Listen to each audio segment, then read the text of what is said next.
नमस्कार, मैं आपकी एजुकेटर सीमा गोस्वामी। बच्चों, आज मैं आपको पढ़ा रही हूँ पर्वतों के बारे में, जो कि आपका ज्योग्राफी का पार्ट है।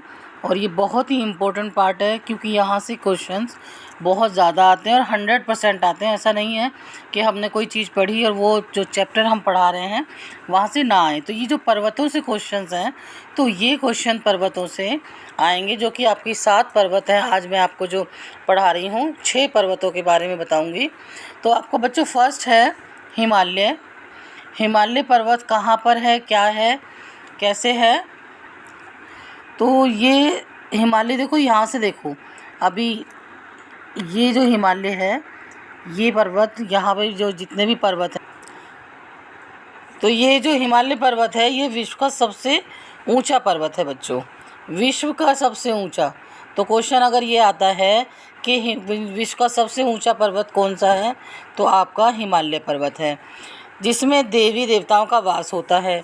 इस पर्वत में देवी देवताओं का, हम कहते हैं ना, शिव जी पर्वतों पर रहते थे या देवी देवता पर्वतों पर रहते, इस तरीके से। तो क्वेश्चन ये आ सकता है, कौन से ऐसे पर्वत हैं जहाँ देवी देवताओं का वास होता है? तो हिमालय पर्वत है, जिसमें देवी देवताओं का वास है। यह पवित्र नदियों का उद्गम है। हिमालय पर्वत पवित्र नदियों का उद्गम है। बद्रीनाथ, केदारनाथ और कैलाश, मानसरोवर, वैष्णो देवी, अमरनाथ आदि पुण्य स्थल इसी पर है। तो क्वेश्चन इनमें से कुछ भी पूछा जा सकता है। बद्रीनाथ कौन से पर्वत पर हैं, या केदारनाथ कौन से पर्वत पर हैं, कैलाश, मानसरोवर या वैष्णो देवी, अमरनाथ यात्रा जो होती है वो कौन से पर्वत पर है? तो वो हिमालय पर्वत पर ही है। और जो इसकी किलोमीटर लंबाई है बच्चों, भारत में 2400 किलोमीटर लंबाई है। भारत में 2400 किलोमीटर लंबाई है और 160 से 400 किलोमीटर चौड़ाई है इसकी। तो क्वेश्चन ये पूछा जाता है बच्चों कि इसकी जो लंबाई है हिमालय पर्वत की, वो कितनी है? वो 2400 से किलोमीटर लंबाई कितनी है और चौड़ाई कितनी है? तो वो 400 किलोमीटर चौड़ाई है। नेक्स्ट है बच्चों आपका विंध्याचल पर्वत। विंध्याचल पर्वत क्या है? देखो बच्चों, विंध्याचल पर्वत मध्यवर्ती भाग में गुजरात से लेकर बिहार का वह उत्कल तक फैला है। अब देखो, ये हिस्सा है जो गुजरात की तरफ जाता है, वो क्या है? ये वाला, ये मध्यवर्ती भाग में गुजरात, इसका कुछ एरिया गुजरात है। जिस पर्वत की हम बात कर रहे हैं, विंध्याचल पर्वत की बात कर रहे हैं हम। और ये कहाँ तक फैला है? ये गुजरात से लेके बिहार व उत्कल तक फैला है। तो क्वेश्चन ये आ सकता है बच्चों कि जो विंध्याचल पर्वत है कहाँ से कहाँ तक फैला है? तो गुजरात से बिहार तक, और ये मध्यवर्ती भाग में है, जो ये भाग है। इसके अलावा बच्चों, ये 40,000 वर्ग क्षेत्र में फैला हुआ है, जिसकी लंबाई 100 किलोमीटर तथा औसत ऊंचाई 700 मीटर है।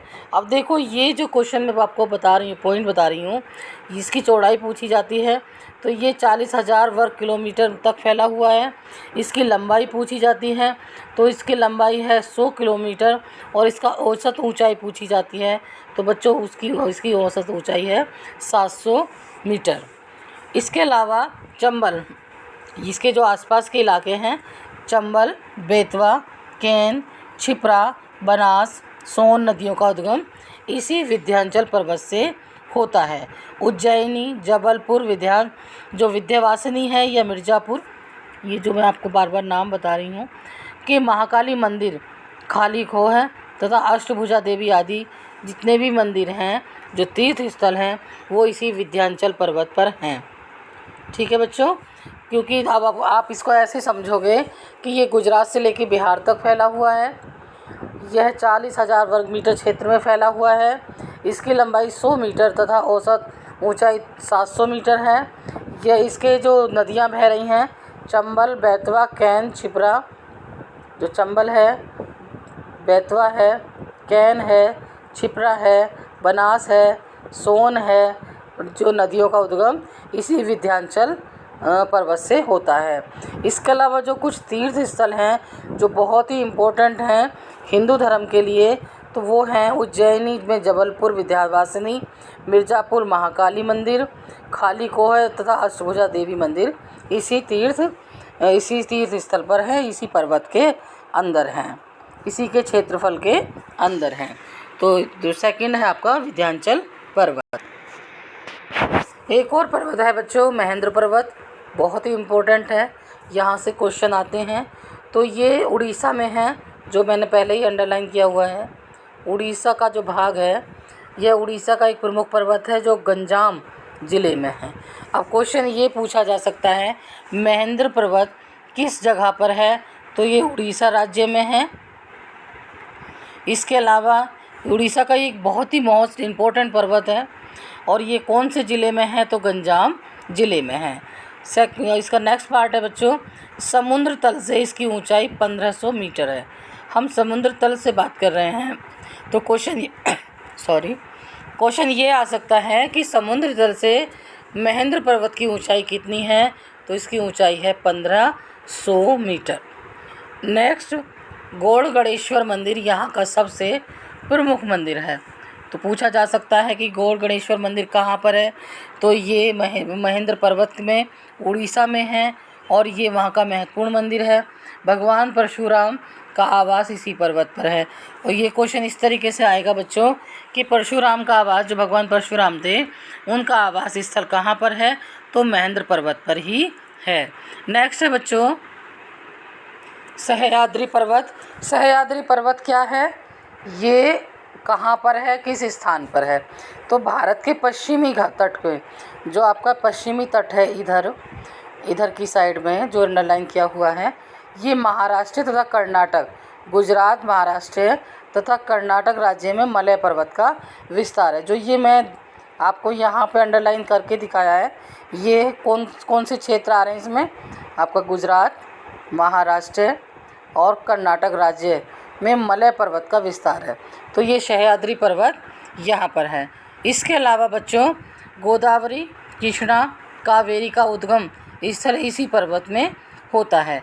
जो गोदावरी नदी है, कृष्णा नदी है, कावेरी का उद्गम हुआ है इसी स्थल से हुआ है और ये पर्वतमाला में है, यहीं से ये नदियाँ निकली हैं सह्याद्री पर्वत से।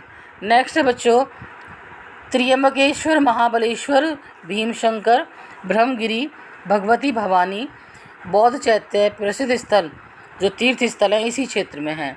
ये इतने इम्पोर्टेंट हैं, पूछा जा सकता है।